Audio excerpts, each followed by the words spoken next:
Hello physios, I am doctor Prakash Pandey. I am specialise in orthopaedic physical therapy.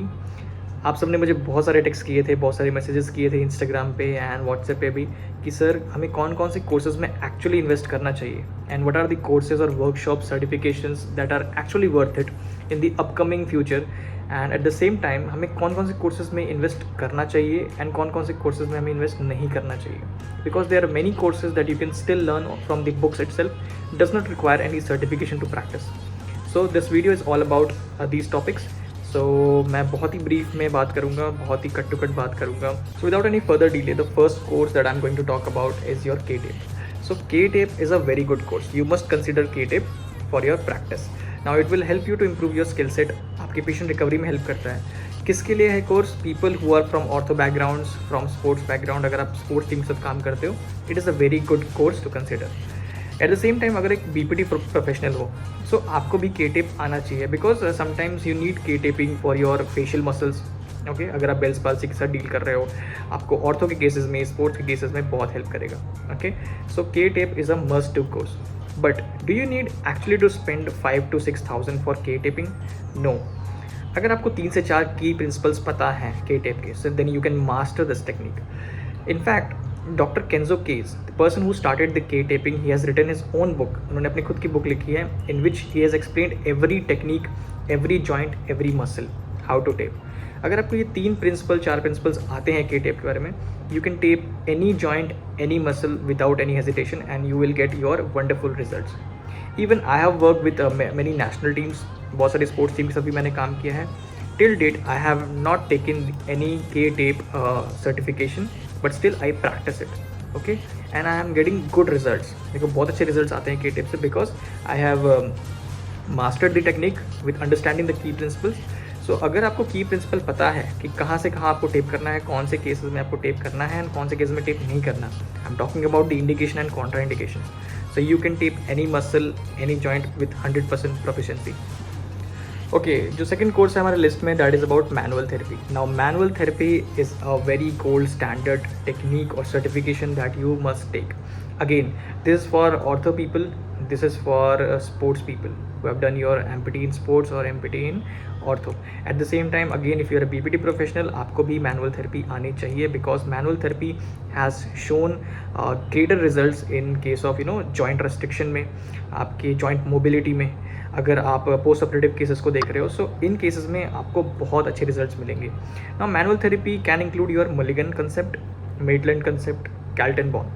Okay, so for these techniques you need a good educator, good supervisor to learn under him. Okay, so आपको manual therapy course लेना चाहिए या नहीं? So from according to me, you should take manual therapy course. It is a gold standard technique that every physio must know. बहुत से students ऐसे भी हैं, बहुत से प्रोफेशनल्स ऐसे भी हैं जो वीडियोस देखकर और आपके ऑनलाइन कोर्सेज लेते हैं मैनुअल थेरेपी के, which is very wrong. You must need to understand कि डोजेज क्या है, क्या फ्रिक्वेंसी पे आपको ग्लाइड्स देनी है, कौन से डायरेक्शन में ग्लाइड देनी है। अगर पेशेंट को ये प्रॉब्लम है, तो आप कौन से ग्लाइड को चूज़ करेंगे। So it is very important, your intensity, your frequency, your glide power, these are very important aspects that you need to consider, जिसके लिए आपको एक एक्सपर्ट सुपरविजन की ज़रूरत है। So that is why I always encourage students to take manual therapy course, okay, from a certified person. But again online नहीं, आपको इसे ऑफलाइन ही अटेंड करना चाहिए। So the next course that I am talking about is cupping therapy. Now I know cupping therapy बहुत ही trend पे चल रहा है आजकल। Lot of people and professionals are practising cupping therapy. Now the question comes in, do you actually need to pay for cupping therapy? A big no. Okay, cupping therapy, I would say some people might prefer it, some people might not prefer it. Again, cupping therapy is not a part of your physiotherapy, it is a part of Chinese medicine. Okay, it is not a part of your physiotherapy curriculum and physiotherapy practice. Now जो sports physiotherapist हैं या ortho based physiotherapist हैं, they might use it, okay, because sometimes it is very helpful for the athletes. But the question comes in कि क्या आपको सच में इसको सीखने के लिए किसी एक्सपर्ट की ज़रूरत है? Again a big no from my side, because there are lot of books in which they have explained the principles of cupping therapy, जिसमें की प्रिंसिपल्स आपके कपिंग थेरेपी के एक्सप्लेन किए गए हैं। If you know the key principles, okay, you can definitely apply cupping therapy with 100% proficiency. Again I would say cupping therapy is not a rocket science जिसमें आपको बहुत ही एक्सपर्ट नॉलेज की ज़रूरत है सीखने के लिए. It is a very basic technique. Okay, so again ये आपके पर्सनल चॉइस के ऊपर डिपेंड करता है कि आपको कपिंग थेरेपी सीखनी है या नहीं सीखनी है. अगर आप इसको बहुत एक्टिवली यूज़ कर सकते हो तो आप सीख सकते हो. But again if you have time I would suggest कि आप बुक्स उठाओ, बुक से पढ़ो. हार्डली 200 से 300 पेजेस की बुक्स होती हैं, आप वो पढ़ो and you will definitely master the cupping therapy. Okay, if you are actively using it, I generally do not prefer cupping therapy most of the times. Sometimes I might use it in sports physiotherapy, but other than that I would not recommend. So the next course that I'm going to talk about is your ICU rehab or ICU courses. Okay, so according to me it is a gold standard certification that might every physio need. अगर आप एक physio हो जो hospital में practice करता है, even after your BPT आप OPTs भी संभालते हो, आप हॉस्पिटल के आईसीयू राउंड्स भी लेते हो, so it is a must go technique for every physio. Again people who are doing their MPTs in cardio, okay, again a very important course certification that you might need, because आप सारी techniques एक साथ अपने curriculum में नहीं सीख पाओगे. आपको एक स्पेशल एक्सपर्टीज़ की ज़रूरत है इसको सीखने के लिए. Okay, because weaning of technique, ventilation, modes of ventilation, suctioning, these all come under your ICU rehab. Okay, and उसके बाद आप exercise prescription कैसे करते हो for patients who are gone with the cardiac surgeries. So for them it is very much important. People who do not have anything to do with जो बिल्कुल भी ICUs में काम नहीं करते हैं, स्पोर्ट्स फील्ड पे काम करते हैं और ऑर्थो बेस्ड फिजिकल थेरेपिस्ट हैं जो कि अगेन अपना क्लिनिक चला रहे हैं, for those people I would not recommend this course. Okay, अगर आपको सीखना है तो आप सीख सकते हो, it is a very good course, but it is not for those people. But if you are a BPT who is practising in working in hospital or any physios who is working in hospital, it is a must do course for everyone. And again, do you need a expert person or educator for this? Definitely yes. आपको सबसे पहले अपने educator का background check करना चाहिए कि उन्होंने कितने क्लासेस ले चुके हैं, कितने स्टूडेंट्स को पढ़ा चुके हैं और वो कौन कौन सी टेक्निक्स इंक्लूड करते हैं अपने प्रैक्टिकल डेमोन्स्ट्रेशन में. Okay, it is very important. And then you can choose whatever educator और सुपरवाइजर और the resource person you want to go with. But again, it is a big yes that you must do your ICU rehab course. Next technique that I'm going to talk about is your dry needling. Now dry needling is also very famous among physiotherapists. बहुत से physios को practice करते हैं, especially who are channelizing their own clinics, who are into sports team, sports physios, orthopedic physios. It is very famous among these people. Okay, again some people might get results from it, some people might not get results from it. Okay, but the question comes in, do you actually need to pay for this course? Yes. Do you actually need a educator or a supervisor having a great knowledge in dry needling? Definitely yes. आप इसको books में पढ़ के या videos देख के नहीं सीख सकते, and I would not recommend कि आप वीडियोस देख के ड्राई नीडलिंग को प्रैक्टिस करो, because it is a invasive technique. Okay, so patient might get harm during this practicing of dry needling if you are not proficient and if you are not certified in dry needling. So again, आपको आपके educator का या जो resource person है उनका background check करना चाहिए, उनका क्या बैकग्राउंड है, कितने कोर्सेज वो ले चुके हैं, कितने स्टूडेंट्स को पढ़ा चुके हैं, and then definitely you should be going for this certification of dry needling. Again ये सबके अपने पर्सनल ओपिनियंस हैं कि उनको ये सीखना है या नहीं सीखना, but it is a very good course for specially who are working in sports sports domain. So उनके लिए बहुत अच्छा है और जो अपने क्लिनिक्स चलाते हैं उनके लिए बहुत अच्छा है. So you must take this course if you are from this domain. And again do not learn this technique while watching videos और उसके बाद आप प्रैक्टिस कर रहे हो. It is not recommended. Okay, you need a certification for this. So the next course that I am going to talk about is your NDT. अब आपको ये समझना पड़ेगा, not every course is for you. NDT means neuro developmental therapy. Okay, not every course is for you. आपको अपनी नीश को समझना पड़ेगा कि आप डे टू डे कौन से पेशेंट्स को ट्रीट करते हो, कौन से पेशेंट्स में आपको इंटरेस्ट आता है ट्रीट करने में, और कौन से केसेस आपके पास सबसे ज़्यादा आते हैं. Again if you are MPT then you need to consider your specialization. आप कौन से फील्ड में स्पेशलाइजेशन कर रहे हो. मैंने बहुत से लोगों को देखा है BPT में ही ये सारे टेक्निक्स सीख लेते हैं, like almost they cover 7 to 8 certifications, but it is of no use अगर आपको पता ही नहीं है कि आप स्पेशलाइजेशन किस फील्ड में करने जा रहे हो. So again a person from ortho background और sports background, okay, practising NDT and has nothing to do with pediatric cases or milestones, such kind of thing. Okay, so it is of again no use. I would say कि अगर आप एक certain specialization में master करते हो, so you should master every technique of that specialization. That would make the best out of it.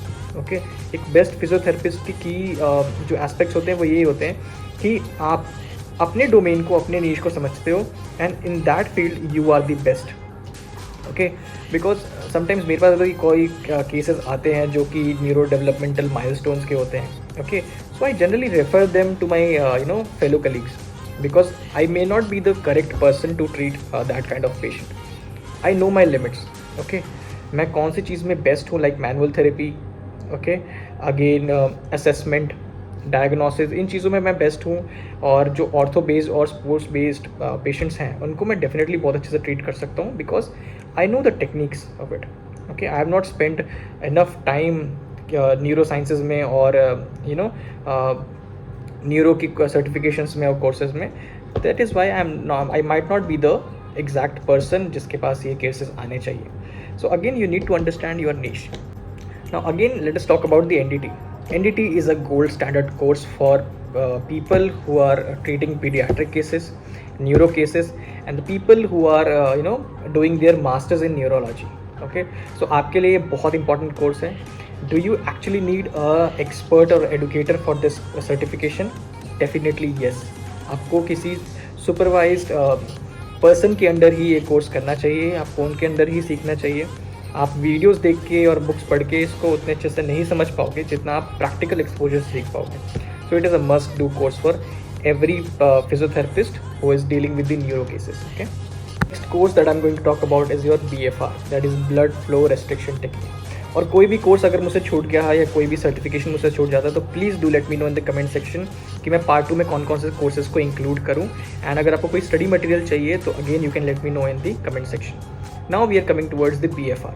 Now BFR has no rocket science. Okay, कोई इसमें rocket science नहीं है, ये इतना डिफिकल्ट नहीं है कि आपको एक एक्सपर्ट की ज़रूरत है उसको सीखने के लिए. You need to understand about the contraindication first, कि क्या कॉन्ट्रा इंडिकेशंस है BFR के, इंडिकेशंस क्या है BFR के, कौन से प्रिंसिपल पे काम करता है. अगर आपको ये 3 चीज़ें समझ आ गई then you can practise BFR very easily. Again it is also a non invasive technique. You does not need any supervisor और एडुकेटर जिससे आप 4-5 हज़ार दे के उससे सीखो. Okay, it generally requires your contraindication, indication and key principles. आपको proximal जो आर्टेरियल सप्लाई है उसको ब्लॉक करना है कुछ मिनट्स के लिए, आपको मसल का एक्शन लेना है पूरा, और उसके बाद आपको वो रिलीज़ करना है, वो टॉर्निकेट को हटाना है, जिससे आपका ब्लड फ्लो इंक्रीज़ होगा और मसल की रिकवरी ज़्यादा अच्छी होगी. That is it about BFR. Would I recommend to every person or every physiotherapist? No, I would not recommend it. This is for people who are practicing in ortho-based fields and the sports-based field. Again, आपको इसे कहीं सीखने के लिए जाना नहीं है और आपको इसके लिए पैसे देने की ज़रूरत नहीं है. You can definitely learn it with the books and articles. Okay, आप डेफिनेटली वहाँ से सीख सकते हो. और again I would make a point कि इसमें कोई भी इतनी डिफ़िकल्ट चीज़ नहीं है या कोई भी इतना रॉकेट साइंस नहीं है कि आपको किसी से जाके सीखना पड़े with paying 4,000 to 5,000 rupees.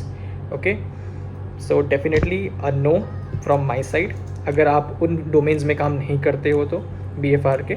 But again अगर आपके पास ऐसे पेशेंट्स आते हैं लाइक ACL के पेशेंट्स में it has a very good results. Okay, so आप इसको सीख सकते हो with books and articles and जो भी आपके लिटरेचर अवेयर है, आप जिससे अवेयर हो आप उससे सीख सकते हो. Might not require educator. Now a important note from my side in while we are moving towards the end of this video. Okay, बहुत से स्टूडेंट्स और बहुत से जूनियर्स मेरे पास आते हैं ये बोल के कि सर हमने ये कोर्सेज किए थे BPT में, suppose they have done with the NDT and now they are doing specialization in sports. Okay, so it is of no use for those people. Okay, अगर आपको केसेस ही ऐसे देखने हैं जो कि ऑर्थो बेस्ड या स्पोर्ट्स बेस्ड है, आप कार्डियो में या फिर आप न्यूरो में कोई सर्टिफिकेशन कर रहे हो, so again it is just a waste of time and waste of money. Okay, अपनी स्किल्स को शार्प करो जिसमें आपने स्पेशलाइजेशन की है. Be the best physiotherapist of your specialization. Okay, आप हर जगह अपनी स्पेशलाइजेशन को नहीं बढ़ा सकते, आप हर जगह हर टाइप के केसेस को नहीं ट्रीट कर सकते all the time. Okay, so that is why there is a term called specialization कि आप इस चीज़ में स्पेशलाइज्ड हो. सो आपको उन कोर्सेज को मास्टर करना चाहिए, उनमें प्रोफिशिएंसी गेन करनी चाहिए and then you will be good to go. Now a special note for second year, third year and fourth year BPTs. Okay, do not rush for the courses और certifications जहाँ पे आपको treatment prescription and treatment protocol सिखाया जाता है. Okay, go for the courses and webinars जहाँ पे आपको diagnosis, असेसमेंट, ये सारी चीज़ें सिखाई जाएँ, स्पेशल टेस्ट, ये सारी चीज़ें आपको जहाँ सीखने को मिलती हैं, आपको वहाँ जाना चाहिए. अगर आपका डायग्नोसिस और असेसमेंट ही सही नहीं है तो आपका ट्रीटमेंट कैसे सही हो सकता है. सो आई हैव सीन स्टूडेंट्स और जूनियर्स जो कि सबसे पहले ट्रीटमेंट सीखने जाते हैं और उन चीज़ों के कोर्सेज और सर्टिफिकेशन लेते हैं without even actually knowing this कि उसका असेसमेंट कैसे होता है. ओके, लोगों को डिफरेंशियल डायग्नोसिस भी अच्छे से नहीं आता कि कौन कौन से डिफरेंशियल डायग्नोसिस हो सकते हैं around the shoulder. Everything is not about frozen shoulder, everything is not about impingement. Okay, there are numerous things in this shoulder complex जो कि हो सकता है एक पेशेंट को. सो आपको ये आना चाहिए कि आप कैसे अपनी असेसमेंट को शार्प कर सकते हो, अपने डायग्नोसिस को कैसे शार्प कर सकते हो, कौन से special test actually worth it हैं पेशेंट्स में अप्लाई करना. अगर आप देखोगे हर स्पेशल टेस्ट की स्पेसिफिसिटी इतनी अच्छी नहीं है. ओके, और वो आपको एक्चुअली वो चीज़ नहीं बताता. तो आपको ये भी सीखना ज़रूरी है कि कौन से स्पेशल टेस्ट एक्चुअली वैलिड हैं.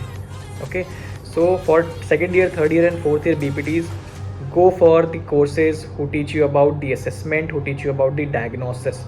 Okay, don't rush for treatment learning first. And at the same time, if you are going to take any kind of non-invasive certifications, सबसे पहले आप उसका लिटरेचर पढ़ो, उस टेक्निक को समझो कि आपकी वो नीश में फिट होता है या फिट नहीं होता. उसके बाद आप उस कोर्स करने जाओ. Okay, always read the literature behind it. वो किस प्रिंसिपल पे काम करता है, कैसे काम करता है, उसके बेनिफिट्स क्या हैं, उसका कॉन्ट्राइंडिकेशन क्या है.